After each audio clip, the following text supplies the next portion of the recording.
آج ہم ذرا ماضی میں چلتے ہیں، 19ویں صدی کے بمبئی۔ وہاں خواجہ اسماعیلی کمیونٹی میں کچھ گہرے اختلافات پیدا ہوئے تھے۔ جی بالکل۔ اور ان سب کے مرکز میں تھے امام حسن علی شاہ یعنی آغا خان اول۔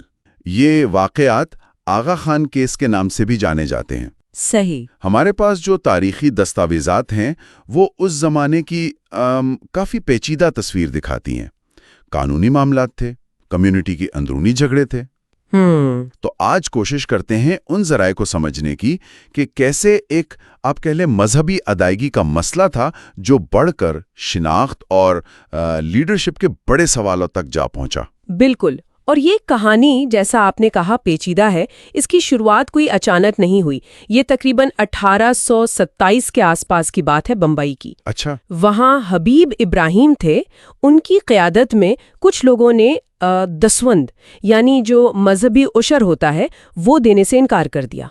تو یہ پیسوں کا معاملہ تھا شروع میں؟ بظاہر تو یہی لگتا تھا، لیکن اصل میں یہ شاید امام کی اتھارٹی کو چیلنج کرنے کی ایک آپ کہہ لیں پہلی کوشش تھی۔ امام اس وقت ایران میں تھے۔ تو ایران سے انہوں نے کیسے ہینڈل کیا اس صورتحال کو؟ انہوں نے فوراً ایکشن لیا۔ اپنی والدہ بی بی سرکار ماتا سلامت اور اپنے ایک خاص نمائندے مرزا ابو القاسم کو سن 1829 میں بمبئی بھیجا۔ اپنی والدہ کو؟ جی، والدہ کو۔ مقصد تھا کہ بات چیت سے، افہام و تفہیم سے مسئلہ حل ہو۔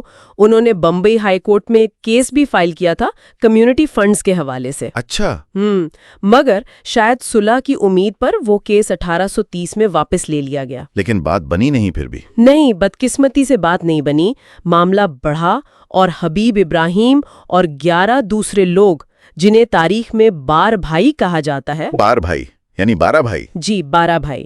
انہیں 1830 میں پہلی بار کمیونٹی سے نکال دیا گیا۔ اوہو، یہ تو بڑا قدم تھا۔ جی، اس سے اندازہ ہوتا ہے کہ اختلاف کتنا شدید ہو چکا تھا۔ لیکن میں نے پڑھا کہ 5 سال بعد 1835 میں ان 12 بھائی کو واپس بھی لے لیا گیا تھا کچھ شرائط پر۔ ہاں، یہ دلچسپ بات ہے۔ انہیں واپس لیا گیا مگر شرطوں کے ساتھ۔ تو ایک طرح سے آپ کہہ لیں اوپر سے صلح ہو گئی، لیکن اندر جو اختلافات تھے وہ تو وہیں رہے۔ ایک خاموش کشیدگی۔ بالکل، جو بس موقع کی تلاش میں تھی۔ پھر امام حسن علی شاہ خود 1845 میں بمبئی آئے۔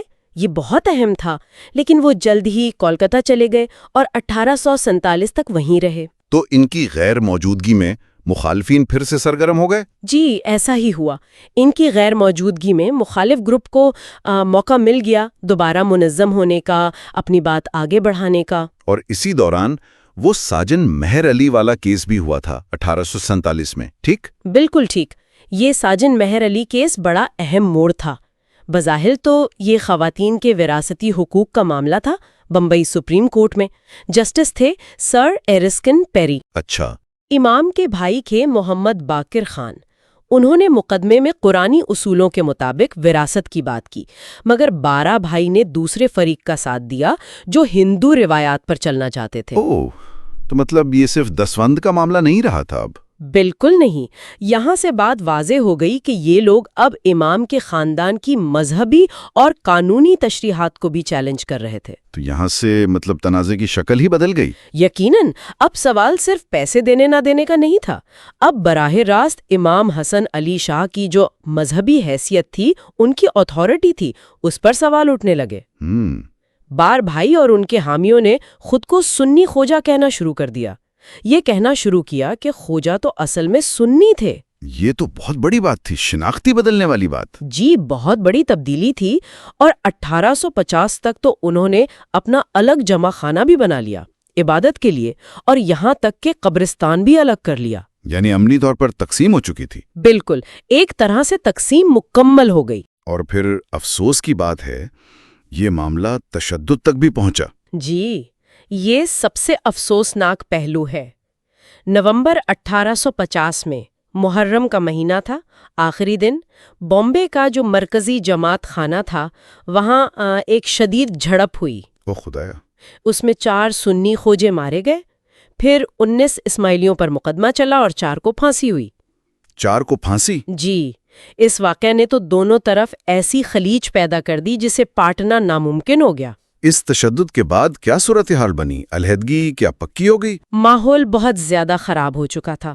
اکتوبر 1861 میں وہ گروپ جو خود کو سنی خوجہ کہتا تھا، انہوں نے باقاعدہ اعلان کر دیا کہ ہم سنی اسلام قبول کر رہے ہیں۔ اچھا، باقاعدہ اعلان؟ جی، اس کے جواب میں پھر امام حسن علی شاہ نے ایک فرمان جاری کیا، ایک رسمی ہدایت نامہ، جس میں تمام خوجاؤں سے کہا گیا کہ وہ شیعہ امامی اسماعیلی طریقے پر چلیں اور ان کی بیعت کریں۔ تو کمیونٹی نے کیا رد عمل دیا اس فرمان پر؟ کچھ 100 لوگوں کو چھوڑ کر بمبئی اور کاٹھیا واڑ میں زیادہ تر کمیونٹی نے، اکثریت نے اس فرمان کو قبول کر لیا۔ اکثریت نے مان لیا؟ جی، مثال کے طور پر کچھ کی بھوج جماعت ہے، انہوں نے جنوری 1862 میں خط لکھا امام کو، مکمل وفاداری کا اظہار کیا۔ یہ خط اتنا اہم تھا کہ بعد میں جب آغا خان کیس چلا تو جج سر جوزف آرنلڈ نے اسے ایک بہت فیصلہ کن خط کہا تھا۔ اچھا، تو کیا اس کے بعد بھی کوئی کوشش ہوئی صلح کی؟ ایک آخری کوشش ہوئی اگست 1862 میں۔ بمبئی جماعت کے جو لیڈر تھے، مکھی الارخیا سومر اور کماڑیا خاکی پدمسی، یہ روایتی عہدے ہوتے ہیں۔ جی۔ انہوں نے حبیب ابراہیم اور ان کے ساتھیوں کو بلایا کہ آئیں، فرمان پر دستخط کریں، واپس کمیونٹی میں آ جائیں، مگر انہوں نے انکار کر دیا۔ انکار کر دیا؟ جی، صاف انکار کر دیا۔ تو پھر انہیں 21 دن کا نوٹس دیا گیا۔ جب وہ مدت بھی گزر گئی اور وہ نہیں مانے تو حبیب ابراہیم، ان کے بیٹے احمد ابراہیم اور جو دوسرے نمایاں لوگ تھے ان کے ساتھ، ان سب کو مستقل طور پر کمیونٹی سے خارج کر دیا گیا۔ بس یہ پھر حتمی فیصلہ تھا۔ اور جج کون تھے؟ جج تھے سر جوزف آرنلڈ۔ اور یہ کوئی چھوٹی موٹی کاروائی نہیں تھی، سنا ہے کہ مقدمہ 25 دن تک چلا۔ جی ہاں، 25 دن۔ اتنے دن؟ اس میں تو پھر تاریخ، مذہبی کتابیں، پرانے ریکارڈز، گواہیاں، سب کچھ پیش ہوا ہوگا۔ بالکل، بہت پیچیدہ معاملہ تھا۔ کافی تفصیلی کام ہوا ہوگا۔ یقیناً جسٹس آرنلڈ کو پوری تاریخ دیکھنی پڑی کہ یہ خوجہ برادری آئی کہاں سے، ان کا عقیدہ کیا تھا، امام کے ساتھ ان کا تعلق کیسا رہا ہے، کب سے ہے۔ انہوں نے پرانی دستاویزات دیکھیں، کمیونٹی کے اپنے ریکارڈز دیکھے، لوگوں کی شہادتیں سنی۔ اچھا۔ اور آخر کار کئی مہینوں بعد نومبر 1866 میں انہوں نے اپنا تفصیلی فیصلہ سنایا۔ اور فیصلہ کیا تھا؟ یہاں بات اب بہت دلچسپ ہو رہی ہے۔ فیصلہ مکمل طور پر امام اور ان کے پیروکاروں کے حق میں تھا۔ مکمل طور پر؟ جی ہاں، جسٹس آرنلڈ نے بہت واضح الفاظ میں کہا، اور یہ ان کے فیصلے کا ایک تاریخی حصہ ہے، کہ خوجہ برادری کے آباء و اجداد ہندو تھے جو شیعہ امامی اسماعیلی عقیدے میں تبدیل ہوئے، اور وہ ہمیشہ سے اپنے موروثی اسماعیلی اماموں کے روحانی پیروکار رہے ہیں۔ واہ۔ انہوں نے جو اختلاف کرنے والا گروہ تھا، ان کے دعووں کو مسترد کر دیا۔ تو اس فیصلے کا عملی طور پر مطلب کیا نکلا؟ یہ تو صرف ایک مقدمہ جیتنا نہیں تھا، اس سے کہیں بڑھ کر تھا۔ جی، بہت گہرے اثرات ہوئے۔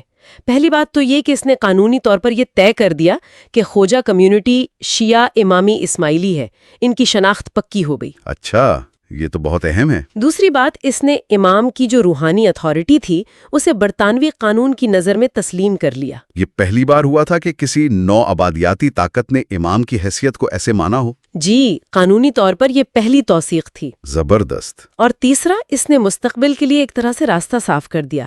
جانشینی کے معاملات، کمیونٹی کی جائیداد، مذہبی وابستگی، ان سب میں امام کا فیصلہ حتمی مانا جائے گا، ایک بنیاد فراہم کر دی۔ یعنی یہ مقدمہ صرف ایک قانونی جیت نہیں تھی، بلکہ اس نے جدید دور میں خوجہ اسماعیلی برادری کی شناخت اور ان کی تنظیم کی بنیاد رکھ دی۔ بالکل، ایک سنگ میل تھا یہ کمیونٹی کے لیے ایک ٹرننگ پوائنٹ۔ جی ہاں، یہ کیس ایک بہترین مثال ہے کہ کس طرح ایک اندرونی، مذہبی اور سماجی قسم کا جھگڑا نو آبادیاتی قانونی نظام کے ذریعے حل ہوا۔ اس نے نہ صرف امام کی پوزیشن کو قانونی طور پر مضبوط کیا، بلکہ کمیونٹی کی جو تاریخی اور مذہبی شناخت تھی اسے بھی تقویت دی۔ صحیح۔ اور اسی فیصلے نے پھر آگے چل کر آغا خان کی قیادت میں دنیا بھر میں جو اسماعیلی جماعتیں ہیں ان کے قانونی اور ادارہ جاتی ڈھانچے کی بنیاد رکھی۔ یہاں ایک بات واقعی سوچنے کی ہے، یہ کتنی غیر معمولی بات ہے کہ ایک بیرونی نظام، یعنی ایک نو آبادیاتی عدالت، ایک اتنی پرانی مذہبی برادری کے اندرونی معاملات، جی، ان کی قیادت کا تصور، ان کی اجتماعی شناخت، ان سب پر اتنے گہرے اور لمبے عرصے تک چلنے والے اثرات ڈالے۔ بالکل، یہ سوال ہمیں قانون اور مذہبی کمیونٹیز کے درمیان جو پیچیدہ رشتہ ہے اس پر شاید مزید غور کرنے کی دعوت دیتا ہے کہ کب اور کیسے قانونی فیصلے مذہبی زندگی کو ایک نئی شکل دے دیتے ہیں۔ جی، یہ واقعی ایک اہم نقطہ ہے۔